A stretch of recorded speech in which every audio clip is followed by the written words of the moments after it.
Shalom anak-anak SMK kelas 12 dan SMA kelas 12. Siang ini kita akan memulai di dalam pembelajaran kita dan pembelajaran pendidikan agama Kristen. Mari kita akan berdoa terlebih dahulu sebelum kita memulai pembelajaran kita. Tuhan, kami akan memulai pembelajaran kami memohon hikmat dan pertolongan daripada Tuhan. Kami menyerahkan kepadamu di dalam pembelajaran ini hanya di dalam nama Tuhan Yesus Kristus. Haleluya. Amin. Nah, anak-anak yang terkasih dalam nama Tuhan, mari kita akan kembali membahas di dalam pembelajaran kita, yaitu tentang hak asasi manusia. Kemarin kita sudah berbicara tentang pengertian HAM dan bagaimana memahami hak asasi manusia di dalam Alkitab. Dan selanjutnya kita akan belajar membahas tentang cakupan hak asasi manusia. Cakupannya seperti apa? Nah, hak untuk hidup adalah salah satu bentuk paling mendasar yang diberikan Tuhan kepada manusia, gitu ya. Jadi kita sudah melihat hak asasi manusia adalah hak yang mendasar diberikan Tuhan untuk manusia, gitu ya. Nah, yang pertama yaitu hak untuk mencakup hak asasi manusia adalah hak sebagai warga negara, gitu ya. Cakupannya yaitu hak untuk hidup, merasa aman, memiliki privasi, baik keluarga, hak milik pribadi. Nah, terus menyatakan pendapat dengan bebas, gitu ya. Jadi dengan bebas menyatakan pendapat, gitu ya. Memeluk dan melaksanakan agama kepercayaan masing-masing, gitu ya. Dan berkumpul dengan damai. Nah, di sini kita melihat yang selanjutnya cakupan itu adalah hak-hak politik, gitu ya. Jadi politik mencakup untuk berserikat, membentuk partai politik, ikut serta memilih, gitu, dan dipilih, gitu ya. Kalau kita melihat di dalam bangsa kita, gitu ya, dalam politik ada yang dipilih, ada yang memilih, gitu. Itu adalah hak, yaitu di mana hak asasi manusia. Orang tidak bisa menghalang-halangi untuk memilih orang lain, gitu ya, atau tidak boleh untuk memilih, gitu ya, kecuali kalau belum cukup umur. Nah, hak ekonomi, gitu ya, dan hak sosial, gitu. Jadi ada hak ekonomi dan hak sosial. Nah, ini mencakup untuk bebas, yaitu dari kemiskinan, gitu ya. Jadi bebas dari kemiskinan, gitu ya. Hak untuk diterima dalam masyarakat dan berbangsa, gitu ya. Dan untuk menentukan nasibnya sendiri, gitu ya. Jadi nasib untuk menentukan nasibnya sendiri, gitu kan. Ada yang pernah mengatakan, yaitu kita bisa merubah nasib, tetapi kita tidak bisa merubah takdir, gitu ya. Nah, jadi di sini yaitu itu adalah hak asasi manusia.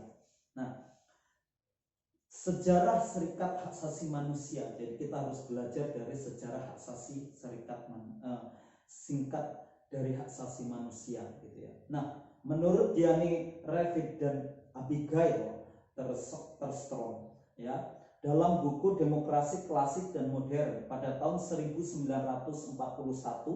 yaitu Franklin Delano Roosevelt, ya, menyampaikan pidatonya yang terkenal dengan 4, yaitu kebebasan yang diharapkan dapat diberlakukan di seluruh dunia. Nah, yang pertama, kebebasan itu berbicara dan berpendapat dimanapun juga di dunia, gitu. Jadi, dan selanjutnya kebebasan kepada setiap orang untuk beribadah kepada Tuhan dengan caranya sendiri dimanapun juga di dunia.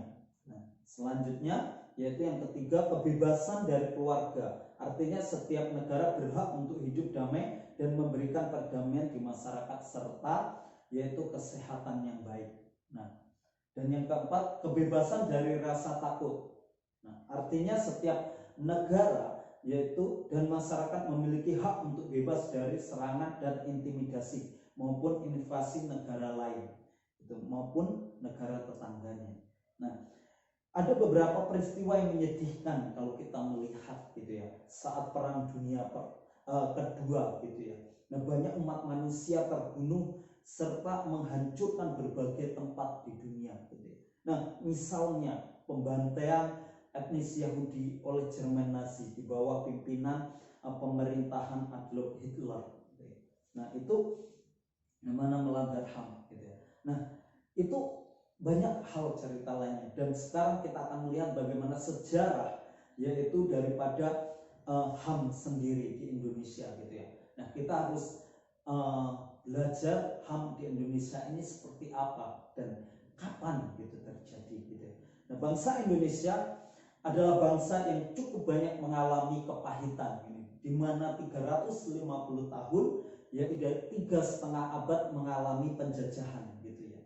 Nah, kita melihat bagaimana oleh karena adanya yaitu HAM di dunia ini, sehingga bangsa Indonesia yaitu termotivasi oleh kesadarannya, maka para pejuang mendirikan organisasi HAM gitu ya.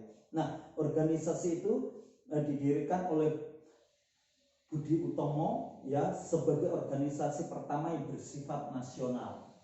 Nah, perjuangan hak asasi manusia di dunia ini, khususnya di Eropa dan di Amerika, turut mempengaruhi perjuangan yaitu hak asasi manusia yang ada di Indonesia. Nah, jadi yaitu perjuangan yang ada di Eropa maupun di Amerika ini turut mempengaruhi perjuangan hak asasi manusia yang ada di Indonesia.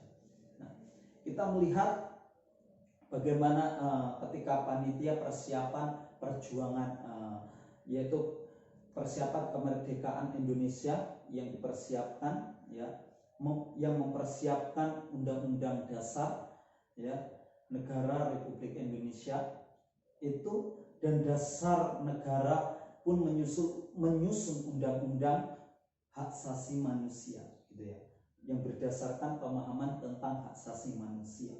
Nah, kita melihat sila-sila tentang sila-sila dalam Pancasila gitu. Yang pertama yaitu ketuhanan yang Maha Esa, dan yang terakhir adalah kemanusiaan yang adil dan beradab. Ini yaitu tentang hak asasi manusia.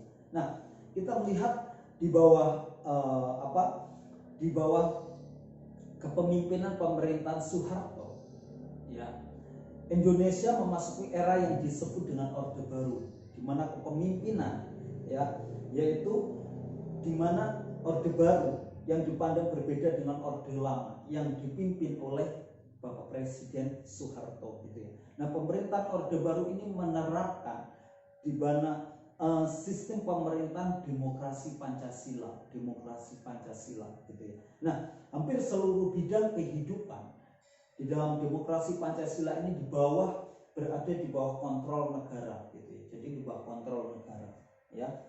Nah, selanjutnya ketika itu melihat berbagai penderitaan yang dialami oleh berbagai komponen rakyat selama 30 tahun, akhirnya melahirkan yaitu Kesatuan Gerakan untuk menghancurkan rezim Orde Baru di Indonesia ini.